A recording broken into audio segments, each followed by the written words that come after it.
In the time it takes you to actually board that flight from Group 8, Now boarding Premier Altitude Elite Club members.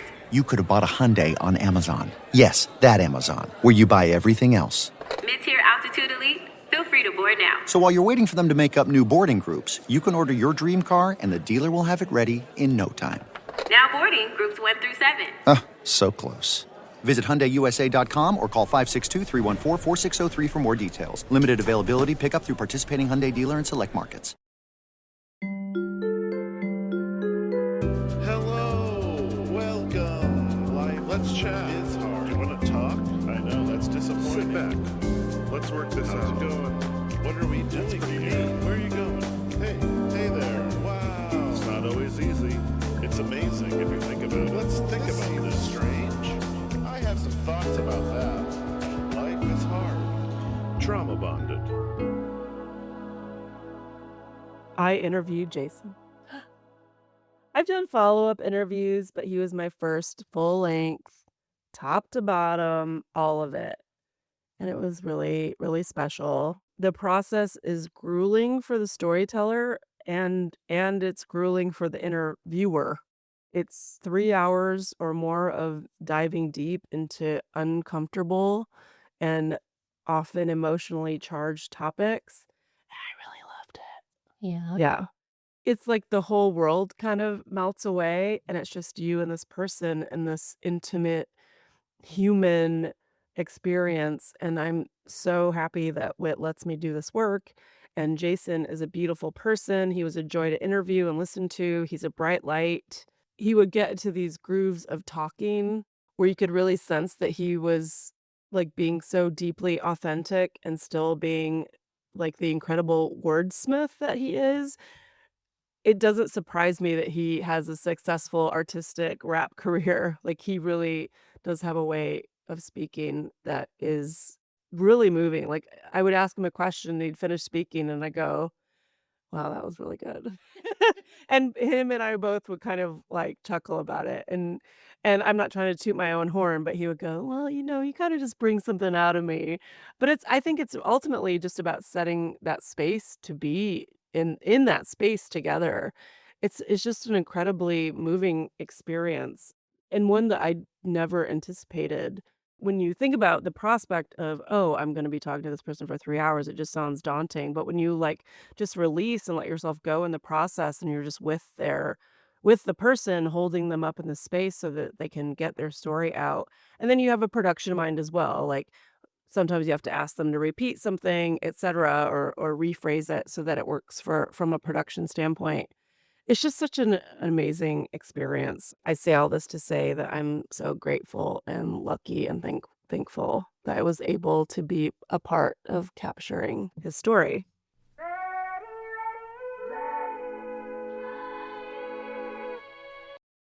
Welcome to Trauma Bonded. I'm Elly Westberg here with Therese Garcia. Hello. And today we're discussing episode 370 of the podcast, This Is Actually Happening. What if a bullet took your sight, but not your vision? I'll let y'all think about that for a second. That's great. And full disclosure, that's an Andrew Waits title. Hello. He said it came to him. He was walking out of the gym and it came to him like a shot of light and he sent it in the group chat. And I was like, that's beautiful. That's beautiful, brother. Run it. A young father who rose up from the streets to achieve his musical dream is gunned down by a stranger during a trivial drunken altercation. And full disclosure, I work for This Is Actually Happening, and T does not, but she does have a job, and she comes in fresh. This show, Trauma/Bonded, is for the listeners, a space where we can talk about each episode, digest it, and reflect on it with empathy and also a bit of levity. That's Trauma Bonded.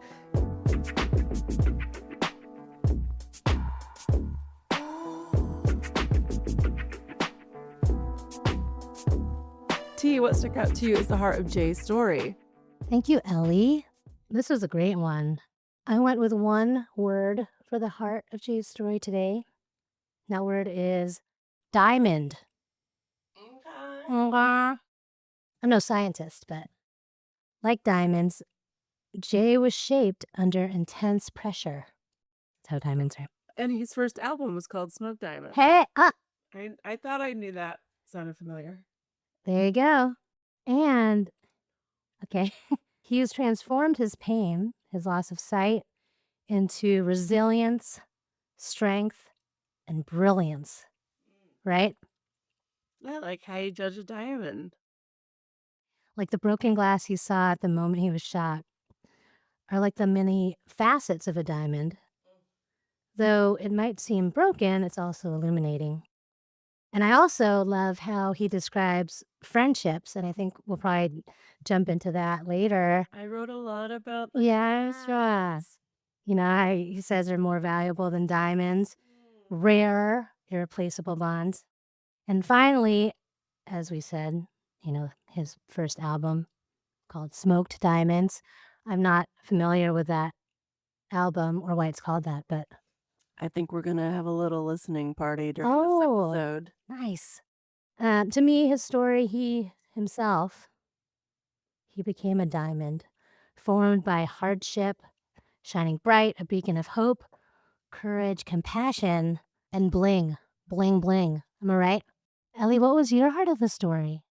I mean, there was a lot that I could have taken from this one, but the one I wrote down was I thought it was really fascinating the way he described how maybe he could encounter blindness, but the world is cruel and cold and heartless to the blind.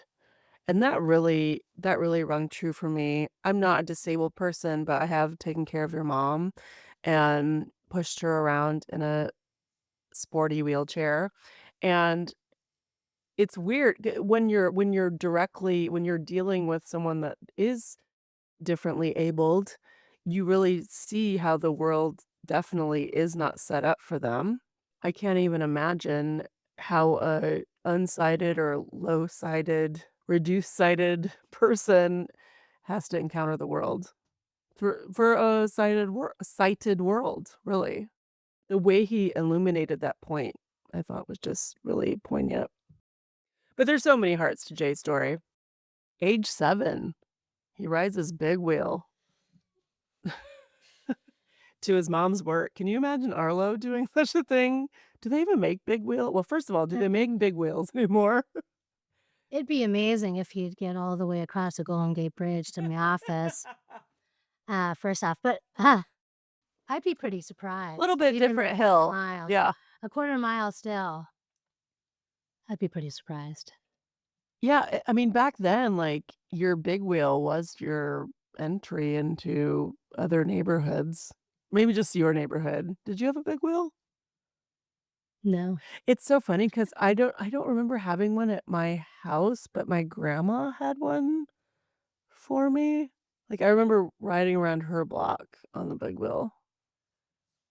Do you know what a big wheel is? I don't know if I know what that is. It's like a low riding, well, let's look it up. Research alert. Here, this. This is that. Oh, yeah, no, yeah. Yeah. Big wheel. It's so funny. Oh, not a great mode of transportation, but a quarter mile probably Maybe. could do. You gotta admire his gumption. Mm-hmm. And T, did you listen to mid to late 80s rap? Heavy D, LL. A little bit. I'm not sure I knew who Deanie was, I didn't know either. but the rest of them, a little. I got into the top 40 stuff. Yeah. Like Heavy D made it. It's on the radio. Or LL made it. Mm-hmm. I did have a weird obsession with Public Enemy just because Donnie from New Kids on the Block liked Public Enemy. So I got into Public Enemy. Oh. And at first, it was toward Donnie Love. But I did actually develop a fandom for them. And I got to see them at the Shoreline live, like probably 10 years ago. Oh. And it was awesome. And of course, Flavor Flav. He was on The Surreal Life, season 3. Did you ever watch that show? Yes. Which parlayed him into Flavor of Love, which was a dating show on VH1, which was also amazing. How's he doing, I wonder? I don't know. I think he's doing okay. Flavor Flav.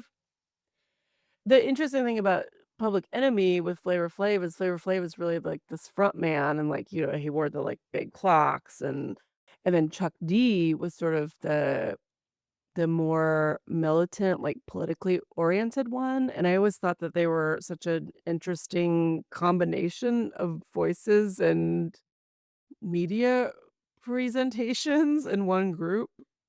Like one is like kind of capturing the hearts and minds politically, and one's like being the kind of Party flavor. Yeah. I'm My- kind of like Flavor Flav. You're kind of like Chuck D. oh my God, Alyssa. Can you say that? Oh, I don't know. But kind of. Kinda. Yeah. A little bit. I just run around and kind of. Show your clock off. I'm just sitting angry in the corner about all of these justices going on. Said, you know. That's funny. And I could see you on your own dating reality show where did you ever watch Flavor of Love? I did. Yeah. Remember what I loved about that show, and I wonder if this is organic or if this is producer driven, the way he just assigned a nickname. He's like, there's no way I'm gonna remember all of your names, so I'm just gonna give you each a nickname. And that's how they got like New York. And there was Baby. I don't know. He just like gave them all nicknames the first day. I thought it was brilliant. And he can remember those. Yeah. Yeah, it's amazing. Very creative. Can you moonwalk, T? No, can you? I got lessons when I was like Oh. 10 from this kid that lives across the street from me. What's the secret of moonwalking? Never let him see you sweat. Oh, I thought there was like a football heel, like I thought Oh, like yeah. a football. I think it's that it's more basic than you think. The way it looks though, it looks cooler than it actually is. It's really fluid. I mean, I could do it right now, but we're not See? video. You got carpet and I have the right shoes on. I'll show you another time. He doesn't really finish it, but he gets in this street fright and has a brick to the head of this kid. No, he doesn't really finish I it. hope he was okay. What did you think about this part where he talks about like having the young kids like rumble respectfully and then stop the nonsense? I think that makes sense, doesn't it? Oh, I think it's such a great learning It's tool. a good way to resolve conflict. And I don't feel like this exists anymore on the street. I'm not that I'm on the streets. What am I talking about? No, there's a lot here where I felt like, It's of the time. yeah, but like in my own life, I couldn't really compare, but there might be parallels, but not exact. I'll go on. Well, just not with the physical parts. Like when he gets into the friendship parts, it was, We're about to get there. yeah, it was parallel experiences, but not actual exact. Mirror. Yeah. I mean, they have respect for elders, they have community. It does feel like a lot of this has been lost because of technology and people turning more inward and being on their phones more. When people were like running the streets, like you did have to develop a way of being on the streets, We rumble, but then we respect each other. We respect our elders. We have a sense of community. Like that was all very apparent. And it doesn't feel, I mean, judging from my meager research, that doesn't seem that that's how it is these days. The way he speaks about his friends. Ah, I know. And we only got like a little snippet of this in the episode, but I just want to say from interviewing him, he has a lovely voice and you can hear his voice light up at different things. But they always consistently lights up his voice when he talks about friends and friendships. In fact, his friend that he mentions in the episode, William Cooper, he's the one that messaged the Actually Happening Instagram page about Jay's story. And I am on there trolling the the messages occasionally. And I saw the story and I reached back out to William and asked more, and he sent me more and asked for Jay's contact. And that's exactly how the story came to be on the show. Just throwing it out there, there's all sorts of ways to get your story on This Is Actually Happening. And then I don't know if I can say this, but I got stoned the other night. What? I think we were texting about something and I started to really get in my feels about friendship. Our friendship, friendship and So when was it when I texted you like 10 logistical texts and I kept kind of changing my mind about logistics and they're like, oh, never mind, let's do it on Thursday. Or it was like really complicated text and and I was I like, was just texting you my thinking process. your actual thought. Yeah. Was it that? Maybe. She texted me back. All she texted me back was, I'm really high right now. And then that was it. And I was like, oh, okay, never mind. We'll talk about it tomorrow. It might have been that same night when I had moments of clarity, but at that moment when I texted that to you, I was just like, I need to let her know that I'm incapable of speaking to her or answering any of these texts proportionally. But I really thought about friendship in general so deeply. It made me I was bawling, like, I was sobbing. I was thinking about you and Gwen and Hillary, like, all my close friends who know me and who I text with.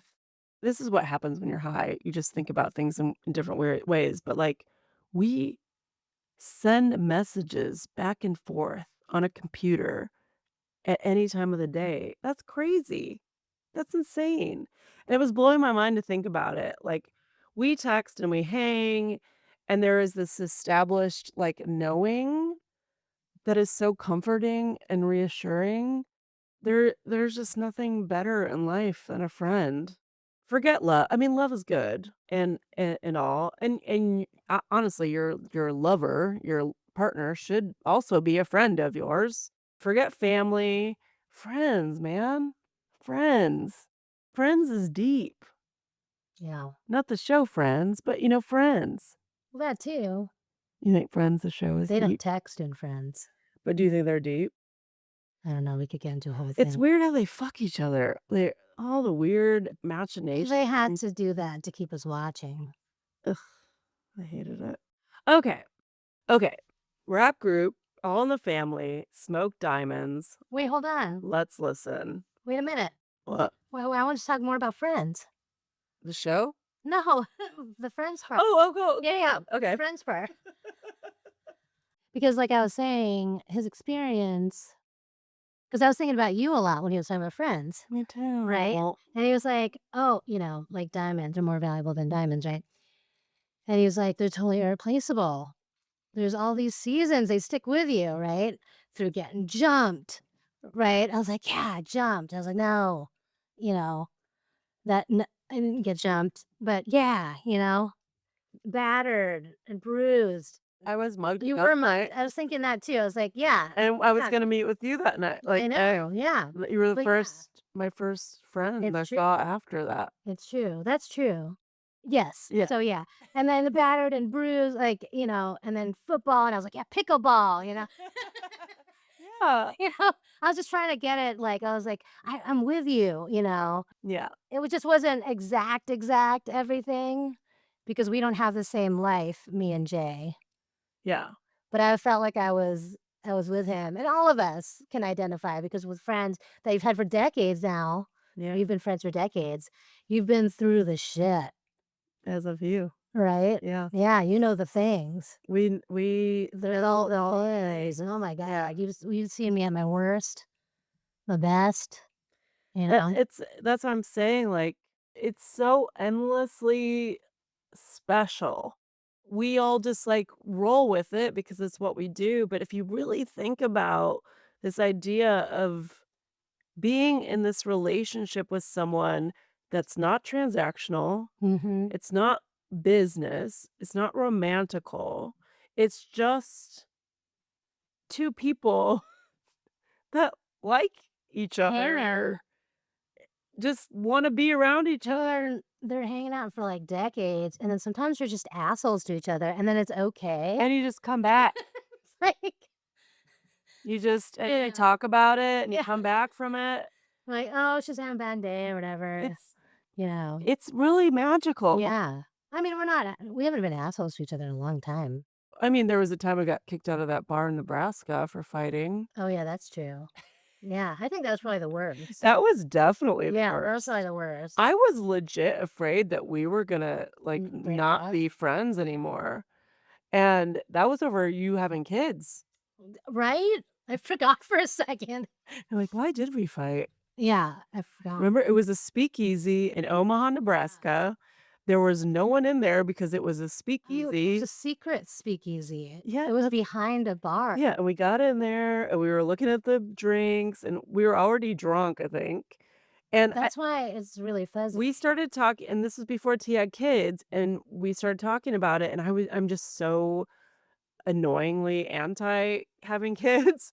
I remember we didn't even break the argument. People pushed us out of the bar as we were still Oh, you were focused. just yelling? We or were just something? yelling at each other and got pushed out into the alley.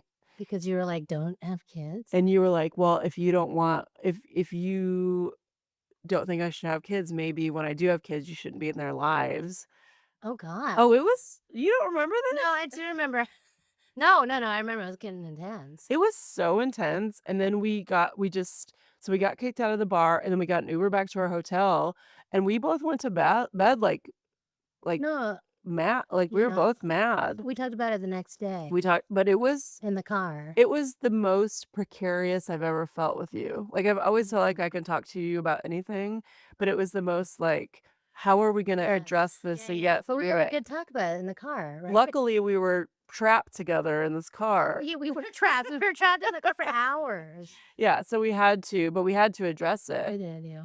I think we had a good talk. Yeah, I think it shone a light on it clearly for me that, oh wow, T wants kids so much that she'd cut me out if I wasn't on board with it, and that scared me to death. Yeah. And honestly, I can do this. Like, I'll argue positions philosophically all day long, and then when it comes to like real life, When it becomes real, I think we'll probably and that's be that's what I okay said with to you it. that night. Like, if you have kids, of course I'm gonna be in their lives. Like, I would never not I mean, be. cut to whatever years later, Yeah. so many years later, you're totally in their lives. I mean, about 10 years later or so. So in their lives. Yeah, but it was Deeply, deeply in their lives. You're like one of the only people we trust to be with our kids. okay. Anyway, Should we listen to a track here? Big raps like we do. It's the air, yes. Smoke diamonds from the blue. Smoke diamonds. We live life by the streets. But now we make tracks in that Staten Line street. Smoke diamonds. We live life by the streets. But now we make tracks in that Staten Line street. Most honorable mention. What is your intention? Master God Rock, the eclipse representing. I like that. yeah. Let's talk about the night. Okay. What do you think the drunk girl was saying to his friend in line? I just thought it was just like a little, or maybe a little flirty flirt. I thought about writing a cold open to this, Oh, but to I that. didn't have Yeah. a moment for it. She was, I mean, we can imagine she was probably like, A little, if he, drunk. maybe she was in front of him and he walked up behind her and he probably wasn't even saying anything, but she turned around. She was like, "Oh, hi." You know, if she was feeling herself because she was a little bit Yeah. like loose and maybe she started like, I don't know, A little flirty. flirty, Yeah. maybe touching him. Little Who clumsy. knows? I was thinking clumsy flirty. Yeah, clumsy for flirty. Yeah, for sure. And then the dude was drunk in a different way, according to Jay. Yeah. You know what he's talking about? More maybe drunk and drugged. I mean, but have you Oh. have you yeah. seen the look that he's talking about? Yeah, I Yeah. think so. Yeah, maybe more Yeah. something. You can feel the energy, I think. There's like no light behind the eyes. Yeah, it's scarier. It feels a bit scarier because I feel like it's a little more unpredictable. Oh, for sure. So Jay gets shot twice. And it makes me sad to think about this coward could have just shot him once. He has to shoot him twice because if he just shot him once, it just would have gone through his shoulder and out his body. But that second shot That's is the one what that did it. goes through his face and severs his retinas forever. And once you sever your retinas, you can't unsever your retinas. What do you think about the levitation aspect, that he talks to? The spirit's talking to him. He's got a spirit on each shoulder, like they're sitting on a couch watching a movie. So casual. And then he again watches himself and his family in the hospital room with this light behind him. And when he's, as he says, when he's in the spiritual form, he doesn't feel pain and he can see. Mm-hmm. What do you make of all of that? I mean, people describe near-death experiences, right? I've never had a near-death experience myself. I can't talk to it. He seemed to experience it twice. Which makes Mhm. me, I mean, he does call him, he says he was dead. He was dead. Yeah. Okay. Yeah. I mean, Which makes sense to me. yeah. I mean, as much as we I don't know rail, what that realm is, like at all. and make no mistake, y'all, like we rail on against religion, we don't deny that there is a spiritual realm or a Something's spiritual going on. plane. Like there's something going on. We don't think that man has nailed it in a conventional church situation, or if they, whatever info they have gleaned, they're not using it for the good. Okay. But I do believe him when he says that he was participating and seeing himself outside of himself. Yeah. That makes sense to me. And he talks about it with such convincing distinction. Like I was one way in this realm, and then I was brought back another way, or brought back to this feeling another way in the actual physical realm. Dude, the part where he trying to get the breathing tube out of him, I think anyone would be the same way. I would be the same way. We've heard terrible things about having breathing tubes. It's counterintuitive to the way the rhythms of your body. So it makes sense to me that if you did come to, you'd want to rip that out of you. It's a highly invasive procedure to have a breathing tube inserted. Let's talk about that moment. You hear that you're going to be blind now. What do you do? Well, it's so interesting how he describes it. I mean, I've been on a roller coaster when it's about to go down, and I've been on a stage before I'm going to go on, you know. Yeah. Those feelings, I've had those feelings. And those are similar to each other. Yeah. It was an interesting comparison because Yeah. also like an excitement to it that I was like, whoa, I don't know. Maybe it was more the physical feeling, I guess, or that heightened awareness Yeah. to it. He talks about the energy of it all, or like, I just feel like it was probably really, really intense to hear that. The finality of it. Yeah. Because I'm sure, like, the way he presents it is his dad says, "Son, you might," They don't know, because you know. in a way you're trying to like soften Yeah. someone up for it, like prepare them. So when that final guillotine comes down, it's not out of left field. It's something that you can wrap your mind around easier. But to know that you're never gonna see again at 26 years old when your whole life is in front of you, You're at the top of your game. I have no way to understand that kind of loss. And I thought it was really interesting when he was talking about there's this distinct difference between losing your sight at a later age versus being born blind. You know, at least Jason has a frame of reference, which he does seem to cling on to, versus someone that's born into this world blind and has no idea what you're talking about when you say the color blue. No idea what you're talking about when you say a dog, maybe unless they've touched one or a sunset. Yeah. You know, they can touch a dog, they can't touch a sunset. How do you even begin to explain what a sunset is when they've never seen the sun? Like, there's no, Yeah. it's, How do you even, ugh. So he considers that a blessing to him. At least he understands what the world looks like. But I feel like that also deepens the loss so much more. We're not there yet. I mean, he says this at the end, but at 26, that was the last time he saw what his mother looked like, his father, his children. and they were so young. His children are 1 and 3 at this time. He never got to see them grow. He never got to see them change, develop, transition between child to adolescence to adult. You didn't get to witness any of that. I feel like us being sighted is something that we definitely take for granted. How much information we're receiving from sight can't be discounted. What did you think about him talking about how he couldn't get his shit off? Do you get what that means? Like, shake it off. Yeah, like he can't finish this war this coward started. Yeah. Yeah. And he can't regain the life that he lost. It's like it's like this like extra thing Yeah. hanging on him. He can't get his shit off. He can't. It's an interesting way to put it, but it makes sense in the context of it. I can't get my shit off. There's no closure. There's no resolution. There's another life he could have had, and he'll never see that Yeah. life. Yeah. And what do you do with that? And it's this when he talks about the littlest things, like taking the bus down to the store. And it's not just the blindness, but it's the PTSD Yeah. of the crime. He was a victim of a very serious violent crime.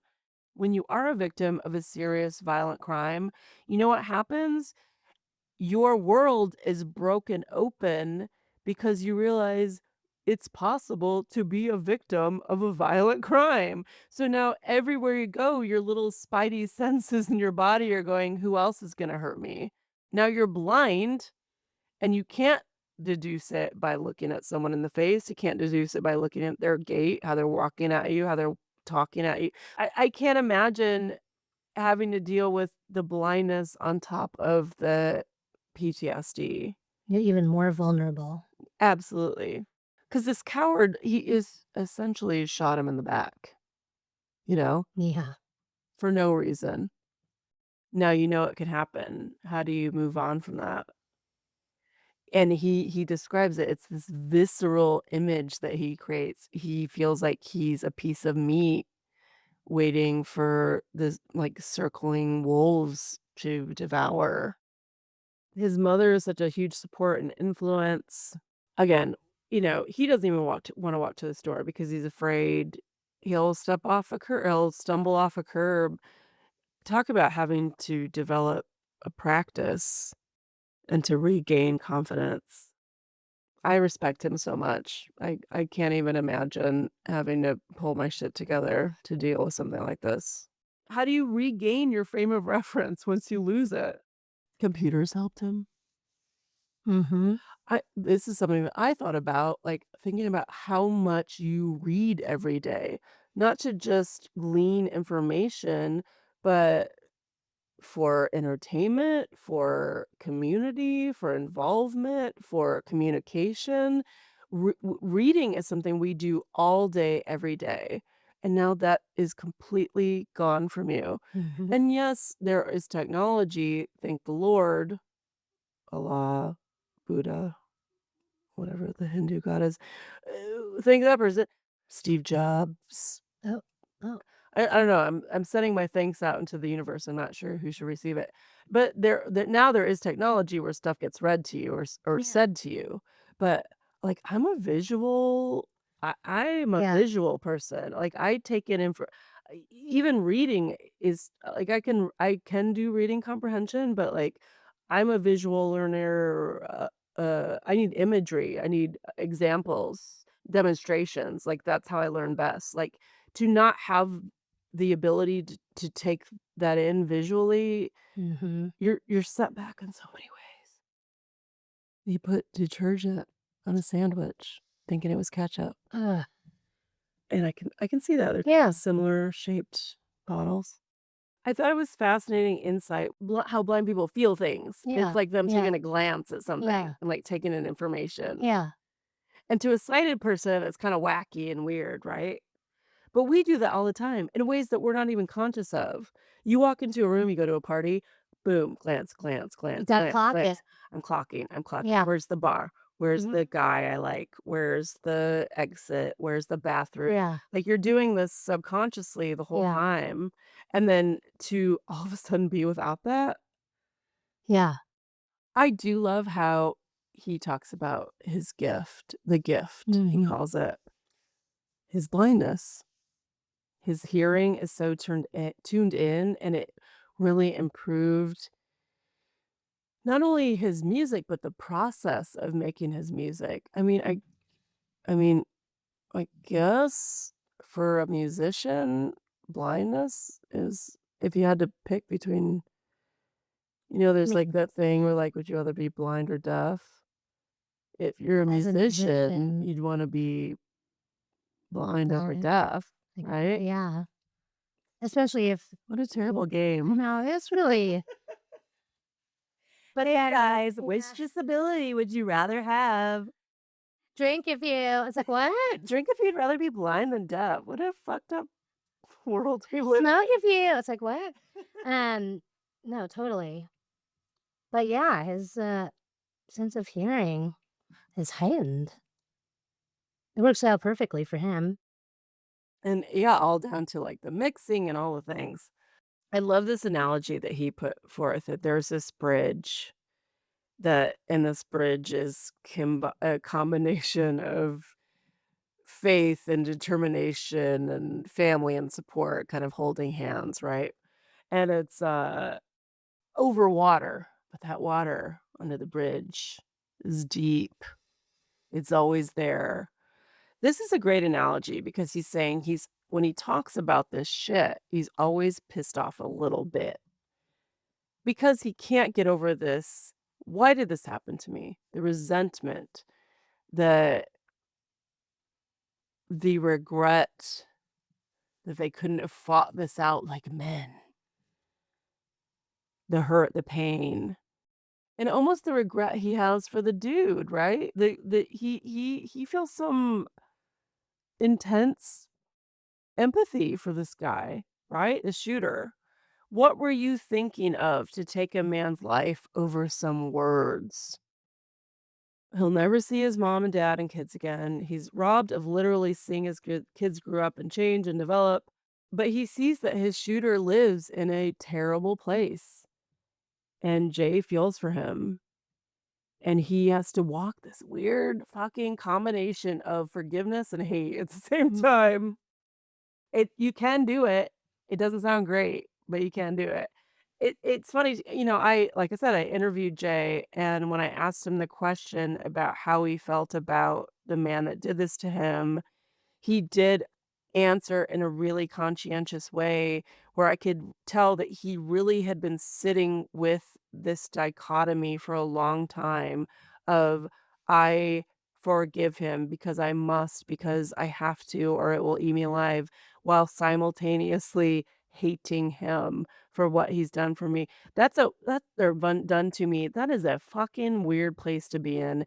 And it's probably something that Jay doesn't have to face very often. Probably most of the time when people are asking him about his story like I was, I had to force him to answer, and I think that's the most authentic, kind of reasonable answer that you could get of someone that's been through something like this.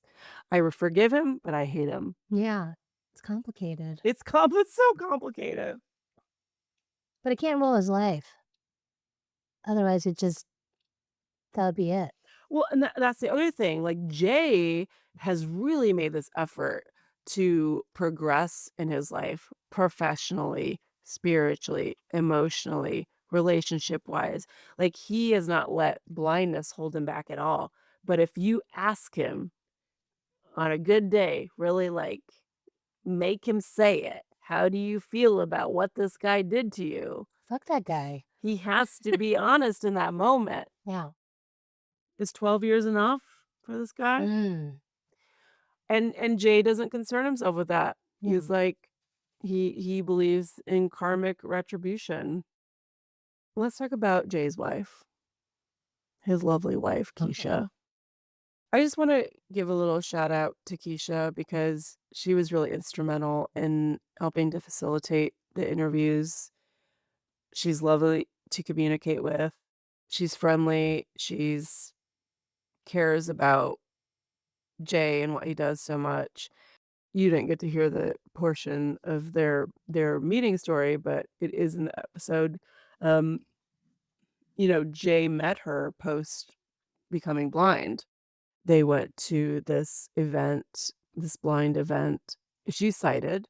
She offered him a piece of pizza, and he said, "I'll have a slice," and she gave him 2, and he took that as, Oh, "Oh, is she flirting with me?" You know? And then at the end of the night, there was leftover pizzas, and she gave him one to take, and he wanted to be sly, so he said something like, "Hey, can I get your email?" He didn't wanna, like, fully ask for her number, so he's like, "Can I get your email just to Perfect. find out stuff?" And she's like, "If you're trying to get my number, just ask for it."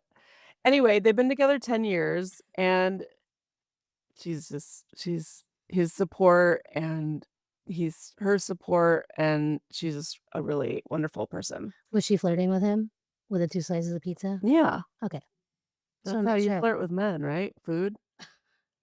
Not just men. I'd be like, "Hello. Hi. Are you offering I me? only wanted 1, but I think you know I wanted 2." It's like, "You see me?" That's how a lesbian would. It's, Yeah, "You see me?" and then you're And then we're moved in. Yeah. I love the anecdote about her having to help him dress. Imagine not being able to style yourself Yeah.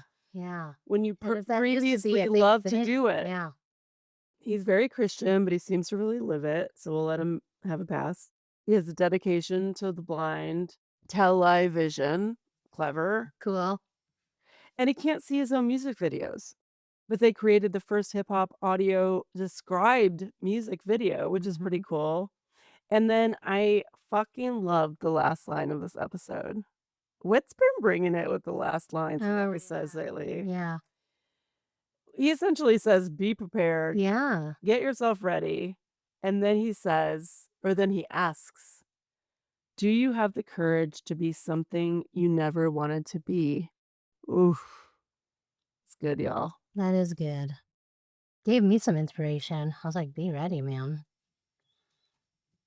For anything. Well, it's funny, when a certain person took office a second time, I was texting with my friend Shannon in Seattle, and I was like, "I just feel really powerless. I don't know what to do." And she said to me, "Be vigilant, get your body strong." And I was like, "Okay, that's kind of weird, but I think that's just good. That's good Yeah. advice for everything." Yeah. And we're working on it with Is that why you're doing that? pickleball. Is that why? Well, I mean, When did I'm you get this text? I'm concerned about my mobility issues entering my older age. I think it's really important to be physically fit. I don't know. Yeah. Not that I characterize myself that way, but I'm trying to be that person. Be ready for anything. Be ready for anything Yeah. is my point. Thank you for listening. This has been an episode of Trauma Bonded. You can find our show where podcasts are kept. Please rate and review us. Thanks to Jay for sharing their story and giving us the opportunity to talk about it. And thanks to the This Is Actually Happening team, including Whit, Missildine, and Andrew Waits, and the maker of our music and website, Nathaniel Tromboli. Thanks to Cathy Sites for editing this episode. Please subscribe to us on YouTube. You can contact us at Gmail. Find us on Instagram. It's all in the show notes, y'all. We are trauma bonded to the story, to the storyteller, to the listeners, and to each other. Thanks for spending time with us today. Love you, T. Love you, Elly.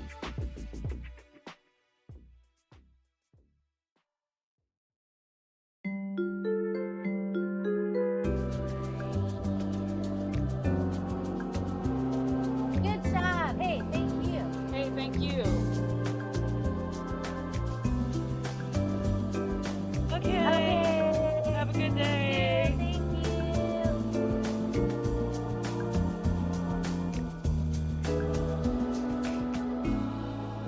Trauma bonded.